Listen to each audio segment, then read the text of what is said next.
Assalamualaikum warahmatullahi wabarakatuh. Halo teman-teman semuanya, selamat datang di channel Kang Mas Bro. Semoga sehat selalu dan dilimpahkan rezekinya sehingga sepeda motor impian segera parkir di halaman rumah. Amin ya robbal alamin.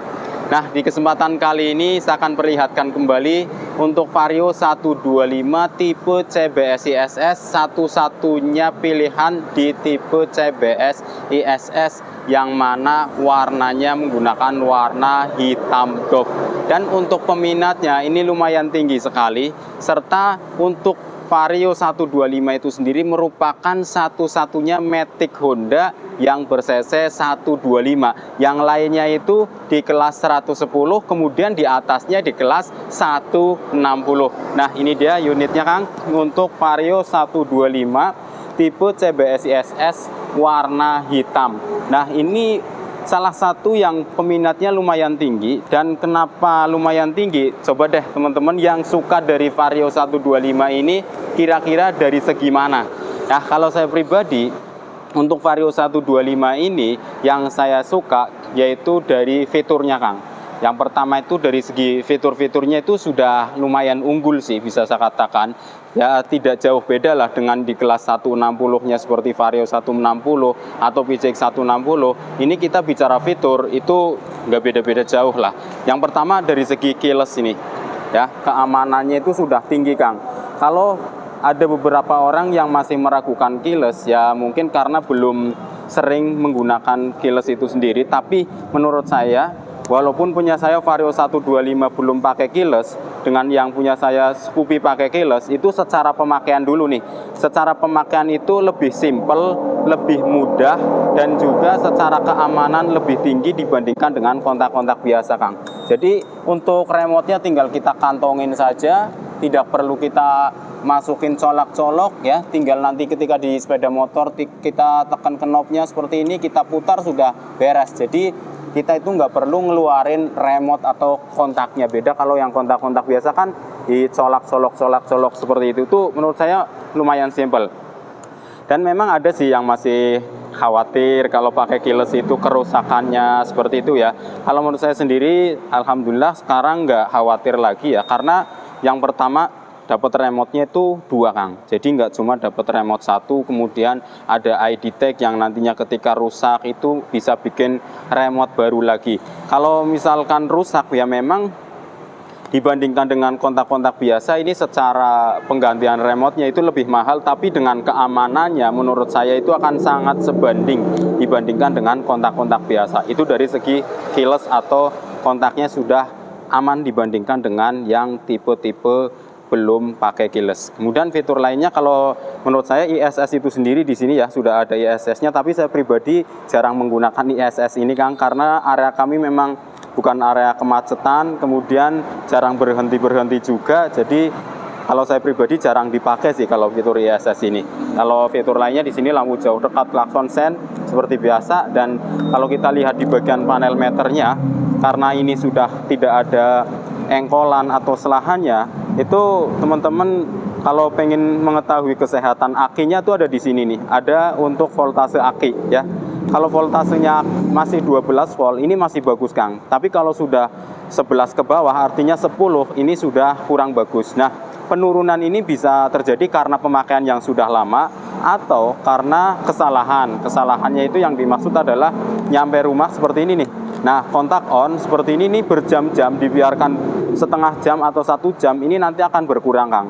Apalagi posisi on seperti ini, mesin mati dibuat ngecas nih, ini akan makin berkurang. Nah, semakin berkurang nanti akan terjadi ngedrop. Makanya itu hal yang perlu kita hindari sebagai pengguna Vario 125 yang mana sudah tidak ada engkolan atau selahan. Nah, fitur-fitur lainnya di sini ada total kilometer, semuanya ada ya. Nah, ini sudah ada trip A, trip B, dan juga average-nya Kang. Untuk rata-rata 1 liter itu bisa menempuh berapa kilometer seperti itu. Nah, tuh ya, jadi keunggulannya di sini sudah ada voltasenya. Jadi nggak perlu pasang voltase dari yang di luar variasi, itu nggak perlu. Itu secara fitur-fiturnya Kang, yang menurut saya itu ya secara tampilannya juga dia simple ya, pakai yang digital. Kemudian secara fiturnya keamanannya tinggi, dan beberapa fiturnya termasuk nanti ada untuk pergantian oli. Jadi setiap mau ganti oli itu di sini ada notifnya lah kayak gitu Kang. Kalau saya settingannya per 2000 ya, itu secara fitur. Yang selanjutnya dari segi desain sih Kang, menurut saya itu desainnya memang ya tidak membosankan lah ya, sebagai pengguna Vario 125 baik yang lama atau yang sekarang. Kalau yang lihat sekarang dengan yang sebelumnya itu memang nggak beda jauh. Tapi di sini saya suka juga dengan model velg dari Vario 125 ini, yang mana ini sebelumnya di Vario 150 Kang. Jadi model velgnya tuh seperti teman-teman lihat nih ya, sama model discnya ini pakai yang wet. Kalau dari segi pengereman, untuk kalipernya sih sama Kang, pakai Tokicho juga ya. Punya saya juga sudah pakai Tokicho nih. Dan untuk Tokicho itu sendiri yang saya rasakan yaitu kerasa setnya sih seperti itu. Nah, di bagian bannya juga kalau yang terbaru ini bannya tuh lebih gede Kang dibandingkan yang versi sebelum yang ini ya. Jadi ini 90/80 ring 14 bannya tubeless. Kalau yang belakangnya 100/80 ring 14. Kalau sebelumnya itu kalau nggak salah atau 90/90 lah kalau nggak salah ya, yang sebelumnya. Kalau sekarang 100/80, jadi sedikit lebih lebar tampilannya Kang. Nah, banyak juga yang takut mengenai ini ya, sen di belakang ini kayak rawan patah. Tapi ternyata enggak juga Kang. Punya saya juga sampai saat ini sudah 4 tahun masih awet. Yang spesial dari varian warna hitam ini, kalau yang saya lihat itu dia itu memiliki emblem Vario yang paling beda sendiri sih dibandingkan dengan tipe-tipe lainnya yang pakai striping. Tipe CBS ada warna merah sama warna hitam, itu pakainya striping Vario seperti itu. Kalau yang ISSSP yang lebih mahal dari ini juga pakainya striping. Kalau ini pakainya yang timbul nih, Vario warna keemasan timbul. Kalau yang lainnya tuh pakainya striping. Jadi ini yang paling beda sendiri. Kemudian untuk warna hitam juga di semua kalangan itu masuk ya. Artinya itu warnanya itu kalau warna hitam ya siapapun cocok lah. Baik yang sudah tua ataupun yang masih muda itu tetap cocok Kang. Itu sih yang saya lihat dari Vario 125 Kang. Dari segi fiturnya sama dari segi desainnya itu tidak membosankan, apalagi yang suka modif-modif seperti itu ya, walaupun hanya di pasang-pasang yang ya sedikit berbeda seperti pada pergantian handle rem ini ya, variasinya, kemudian pergantian pada bagian discnya sama kalipernya. Ini kan tampilannya makin dari depan itu terlihat lebih gagah Kang. Untuk dimodif-modif itu lebih ya maco lah seperti itu kelihatannya. Kemudian dari suspensi di bagian belakang pakai yang model tabung atau yang modelnya agak gede, itu juga mempercakep sih tampilannya. Sama untuk di variasi-variasi di sini sih, di knalpot atau diganti hugger yang air blade. Kemudian ini cover di radiator itu juga diganti yang lebih simple kalau anak-anak muda seperti itu. Jadi secara desainnya untuk di variasi-variasi sedikit juga lebih menarik dan juga mudah untuk di modifikasi seperti itu Kang. Jadi memang secara desain ini looknya untuk ya anak muda masuk. Kalau orang tua juga yang suka motor matic, pengen bertenaga, nggak terlalu kegedean, tetapi dia akan tetap mendapatkan tenaga yang gede serta pemakaiannya juga multifungsi seperti itu Kang ya.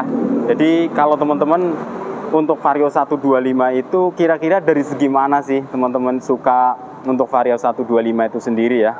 Tentunya kalau saya lihat sih yang pertama mungkin dari desain ya, dari desainnya dulu lah. Karena untuk memiliki sepeda motor, suka sama sepeda motor itu yang awalnya tuh dari desain sih. Kemudian setelah dari desain kita coba gali lebih dalam, mulai dari performa mesinnya. Sedangkan di Vario 125 ini menggunakan CC 125 SOHC, berpendingin cairan atau radiator. Kemudian nanti ke fitur-fiturnya seperti apa, dan nanti ke untuk riding positionnya, kemudian kenyamanannya seperti apa. Kalau untuk bicara kenyamanan, menurut saya sih cukup lah untuk Vario 125 itu sendiri Kang. Nyaman banget menurut saya itu juga enggak, dibicarakan enggak nyaman juga enggak. Jadi kalau menurut saya ya standar lah, cukup seperti itu. Untuk jarak jauh juga enak, boncengan untuk naik turun gunung masih tetap bertenaga. Nah, kita lihat untuk di bagian bagasi ini. Nah, di sini untuk kapasitasnya juga ya bisa dikatakan lumayan gede lah, 18 literan. Tangkinya juga lumayan gede, 5,5 literan Kang. Nah, seperti ini Kang, kira-kira kalau naik di atas Vario 125. Untuk tinggi badan saya itu 165, kakinya memang masih jinjit nih. Ya, masih jinjit seperti ini. Tapi untuk jinjitnya tuh menurut saya masih pas sih, nggak jinjit-jinjit banget, karena jinjitnya ini saya posisinya duduk sih, seperti ini. Nah, kalau kakinya, nah seperti ini Kang. Kalau di bagian deck sih, kalau menurut saya kalau pakai ini nggak pernah ini nabrak ya teman-teman. Jadi pas aja lah. Kalau mungkin yang tingginya lebih tinggi dari saya, mungkin ya beda lagi ya. Mungkin ada yang kurang longgar atau harus duduknya ke belakang, itu beda. Tapi kalau tinggi 165, 170 ini masih oke sih. Ya kalau di Indonesia kan rata-rata juga tingginya nggak terlalu tinggi-tinggi banget ya orangnya. Jadi memang didesain di Indonesia itu buat yang nggak terlalu tinggi sih. Tapi kalau lebih tinggi lagi, misalkan 180, ya mungkin lebih cocoknya di Vario 160-nya. Nah itu dia Kang, beberapa poin ya mengenai Vario 125 terkait fitur dan juga desainnya. Mudah-mudahan video ini bermanfaat. Jangan lupa like, komen, dan share. Sekian. Assalamualaikum warahmatullahi wabarakatuh.